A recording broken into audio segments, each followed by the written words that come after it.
Hi guys, welcome to the SK Diaries.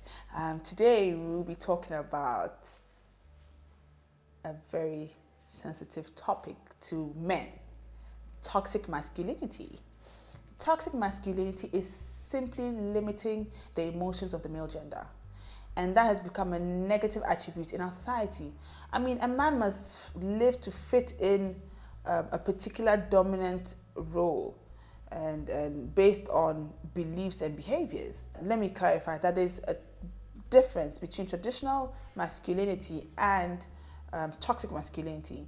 So traditional masculinity has to do with all the norms of being a man, the beliefs of what a man should portray. So we're looking at working hard. We're looking at being able to provide for your family. We're looking at loyalty and etc. etc. Now, whereas toxic masculinity has to do with the mindset of never wanting to lose, the mindset of suffering pain in silence, the mindset of showing no emotions, and all those other weird negative vibes. And I mean, I can probably give a lot of examples on that. For example, we're looking at, this is even a reason to why men do this, but at some point, men may have multiple women, and they have these multiple women to feel dominant, and the fear of falling in love because maybe their insecurities will show, and they would feel less of a man in front of their peers, or even less of a man in front of the woman that they love. So at times, men can have multiple women just to prove their dominant role. Another example could be a family man, or a man having a girlfriend, and he can't even show the emotions of having a good time. And having a good time doesn't have to mean the extra things, maybe even going to the cinema or going out to buy ice cream, driving around town, being able to express yourselves and open up for your partner to know the kind of man that you are. I mean, the soft side and your hard side, or your masculine side. But it looks like a lot of people have that barrier where they don't want to break, and that's another example. Another one is success. This is a straining one because this particular one is very sensitive. Men put so much pressure on themselves, which I personally understand why there's so much pressure on men when it comes to success. And men, I mean, they put so much stress on wanting to be successful that they end up depressing themselves or putting themselves in situations where they shouldn't have been in, all because of being successful. But one thing you need to understand is that failure is part of success, and success is a journey. It's not easy. I mean, I know it's simpler said than done, but success is a journey. Don't stress yourself just because maybe your peers have started working and you haven't, or maybe you've graduated and you're not getting a job.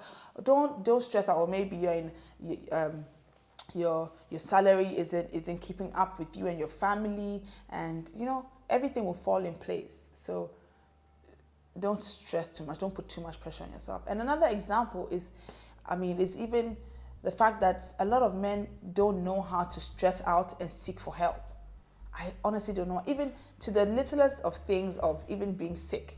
A man could be sick in the house, and instead of him going to the doctor or asking someone to take him to the hospital, he'll go to the family and say, oh no, if I take some painkillers, I'll be all right. No, you won't be all right. You need to be taken care of. So that's like the simplest example I can even give about stuff like that. And even to the point where that saying that men don't cry, bemansu. What do you mean by bemansu? That doesn't even make sense. Men, you're human beings just like women. Yeah? So there's nothing wrong with shedding a tear or two. There is totally nothing wrong with it. I mean, that saying of bemansu, it really freaks me out, and it gets under my skin because, for example, a man could have lost his wife of a year plus or 20 years plus, or even his mother or his father or his sibling, and at the funeral they'll say mensu, bemansu. What do you mean by that? I mean, come on. You're a human being. There's nothing wrong with it. So for me, as much as that saying, they'll probably say that you're saying that so just to toughen up the boys and the men. But at the same time, don't rub it into the point where men feel like showing that kind of emotion is embarrassing or disgraceful. No, don't. Let's not take it that far, because men are human beings and they have the right to show their emotions. Now, all of that masculinity is toxic. It's simply toxic, and it's proven because a lot of men are depressed. A lot of men are so depressed, and they are depressed in their minds. They're stressed out and they're depressed because of that pressure of being that dominant role, like that dominant man. Like, the pressure is so high that a lot of men are depressed, and it's shown statistically that men commit much more suicide than women and get heart attacks more. So that even proves how depressed men are. And I know a lot of men would deny and say that's not true and stuff, but it is. I mean, it's statistically proven that it is there, and based on the kind of pressure that you put on yourselves, I mean, yes, it would turn out that way. So men become so negative and they hide their emotions to the point where even when they're dating and there are a lot of women that are not even happy, a lot of wives that aren't happy in their marriages. I mean, they know their husbands love them, yes, but showing that love is so difficult. It is so difficult for the men to show their wives and their girlfriends the love they have for them that the women aren't even happy. I mean, it's so difficult for them to prove it to the point that some women, that's why some women will keep buying their husbands and their boyfriends boxers and vests instead of going the extra mile, because maybe she feels like he wouldn't even appreciate it if she got him a 3-piece suit, or he wouldn't appreciate it if she got him a duffel bag or a watch or something. Maybe she would feel like he'll probably take it and be like, oh, thank you, and hug her, and that's it. Whereas you can show that there's true affection you have for her doing these kind of things for you. So guys, all you guys will keep getting vests and boxes, honestly, because you're not showing the emotions that a woman wants to see. A woman wants to know that part of you, And another example is domestic violence. Now, there's no excuse for domestic violence, but men can become so toxic to the point that because they want to feel dominant, even amongst their own men, that they start verbal abuse. Now, we're not even talking about physical abuse. We're talking about verbal abuse. A man can abuse you so much, like a woman or even a fellow man, to the point whereas he is psychologically messing with your head. So you start to become insecure and you belittle yourself, and you feel like you need him to either survive or you need him to lead the way for you. Some men actually become so toxic that they do that. They try to suppress you and make you feel insecure. That's another simple example. And another one is even fathers. Come on, a lot of fathers don't even have relationships with their children, and it's so sad. A lot of fathers don't have relationships with their kids, and this has been from time. There are some fathers, and I would even say African fathers, in African men in particular, there are a lot of times where it's even hard for a man to tell his son or his daughter that, oh, I love you, or how's your day been? Hey, tell me what happened in school, what's going on? So, engage them in conversations where they feel comfortable being around you as a father, and that even bonds you and your child together. But there's so many fathers that don't have relationships with their kids.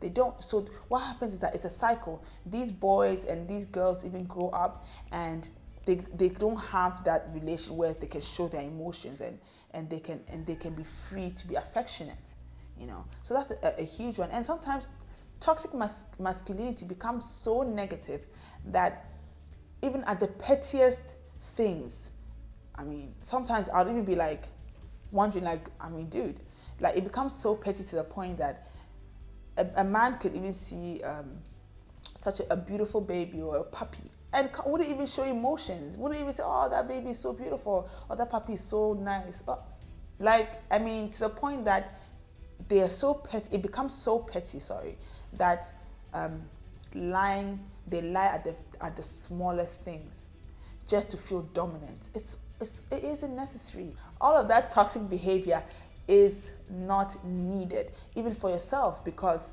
all that depression is wrong. And It's so sad that a lot of men are depressed, especially African men. And I can't emphasize this a lot. A lot of men will deny and say it's not true. And what is she talking about? But it's true. A lot of men, African men, are depressed. They're depressed because there's so much pressure on them. There is so much pressure on them. Now, I'm a firm believer of traditional masculinity. And there is totally nothing wrong with men showing their emotions. There is nothing wrong about it. I mean, if you like the color pink, there is nothing wrong with it. If you like wine over cognac, there is nothing wrong with it. It's your choice, your preference.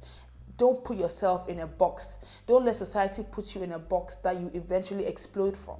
Everyone wants to feel respected, valued, and recognized. It's okay. But don't be put in a box that you will explode from. Please, don't do that to yourself.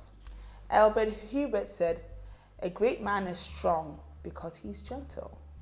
So before I leave you guys, now, do not forget to sanitize, be hygienic. Sanitize. We have hand sanitizers at Safari Cosmetics, formulated to kill 99.9% of bacteria.